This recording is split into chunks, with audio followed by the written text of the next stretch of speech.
Halo guys, jadi sekarang itu iPhone 11 baru keluar. Jadi bukunya keren banget, case study-nya juga bisa dipraktekin, sederhana banget.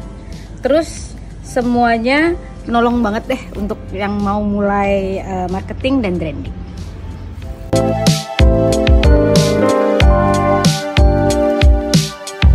Di buku 69 strategi marketing dan branding ini, kamu akan belajar ide-ide dan juga jurus jualan untuk melipat gandakan omset dan profit bisnis. Ilmu yang dijelaskan dalam buku ini tuh sangat sederhana, mudah dimengerti, tapi sangat efektif dan mudah untuk dipraktekkan di usaha kita sendiri. So, tunggu apa lagi? Jangan sampai kompetitor kamu yang dapat buku ini duluan. Yuk order sekarang! Dan bisa ngebayangin sih, jadi kayak saya bisa ngebayangin bahwa para Apple fanboys itu sekarang lagi lagi ngantre di depan toko Apple atau di Apple Store gitu ya. Dan mereka pengen banget dapetin iPhone terbaru, iPhone 11 ini sebelum orang lain dapat. Karena dengan pakai Apple atau iPhone yang baru ini ya, iPhone 11 ini, itu statusnya beda, apalagi bisa dapat yang pertama di antara teman-teman komunitasnya gitu ya. Jadi ini menjadi sesuatu yang benar-benar kayak diincer banget, dicari banget, diinginkan banget. Dan nggak ada yang salah dengan itu. Menurut saya nggak ada yang salah dengan itu. Silakan aja kalau Anda pun ingin punya iPhone 11 dan ingin punya lebih cepat daripada yang lain, doesn't matter gitu, nggak ada masalah. Dan menurut saya nggak ada yang salah. Tapi akan lebih baik lagi kalau kemudian Anda bisa bayangin beli iPhone 11 nggak keluar duit, malah dapat duit. Itu yang keren. Ada sebenarnya gini, kalau mau beli iPhone baru atau ini bisa diaplikasikan untuk barang apapun deh. iPhone 11, mau beli Mercedes terbaru, mobil BMW terbaru, apapun deh.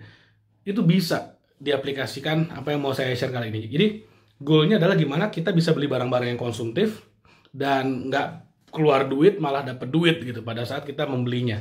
Nah, ada beberapa cara yang bisa dilakukan. Yang pertama, cara paling gampang yaitu kita nabung. Misalnya harga iPhone 11 anggaplah 20 juta ya biar gampang.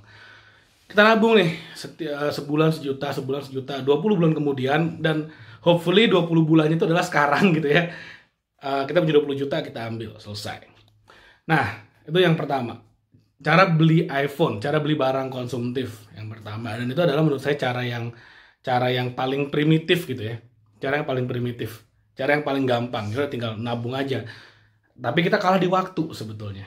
Nah, cara kedua adalah nyicil.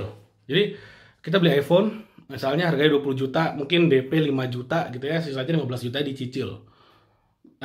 Kita bayar cicil, kita cash flow-nya lebih baik. Tapi itu adalah gaya hidup menengah sebetulnya. Menengah karena ya mainnya cicil. Jadi bayangkan kita punya gaji tiap bulan, langsung hilang kecicilan. Itu gaya hidup orang-orang kelas menengah. Ada yang lebih baik lagi, misalnya gini, di bundle. Ini cara yang banyak dipakai terutama teman-teman saya dan saya yang punya usaha gitu ya, punya tim, terutama tim sales, ini bisa dipakai. Jadi caranya gampang. Di bundle misalnya dengan SIM card gitu, dengan provider SIM card. Misal contohnya saya sebut merek aja, misal Telkomsel. Misal Telkomsel lagi promo. Telkomsel jarang sih bikin.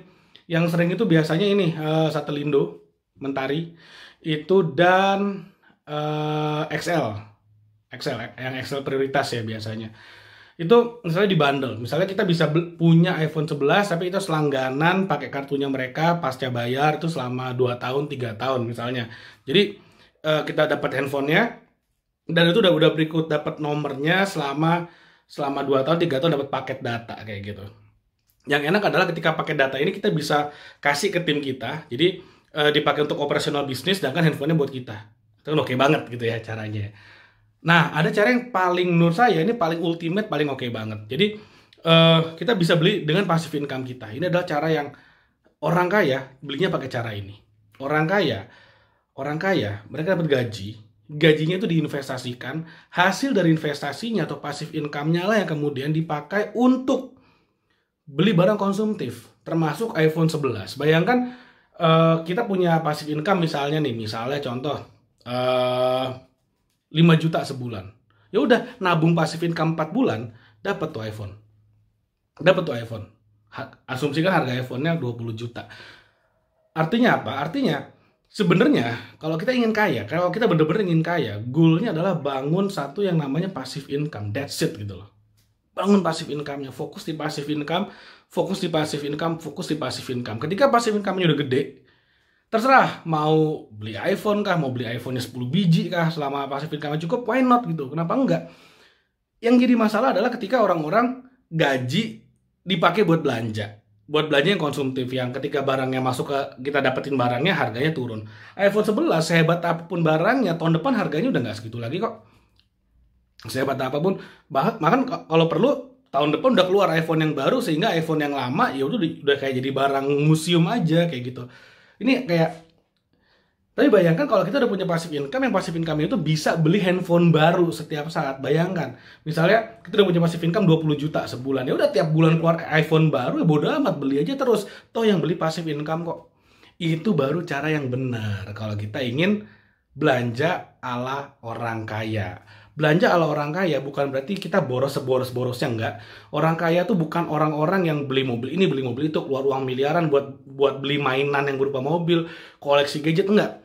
Orang kaya bukan dilihat dari apa yang mereka punya, tapi orang kaya dilihat dari bagaimana cara mereka memiliki barangnya, bagaimana cara mereka mendapatkannya. Kalau orang kaya itu nggak ada yang belanjanya dengan gaji mereka. Orang kaya itu hanya belanja dengan passive income mereka. So, itu adalah cara kita bisa berternak uang, dan hasil ternak uangnya bisa kita pakai untuk ternak barang mewah, ternak iPhone 11, ternak Samsung, whatever lah. Itulah kalau Anda mau kaya, harus gitu caranya. Belanja konsumtif hanya dengan passive income.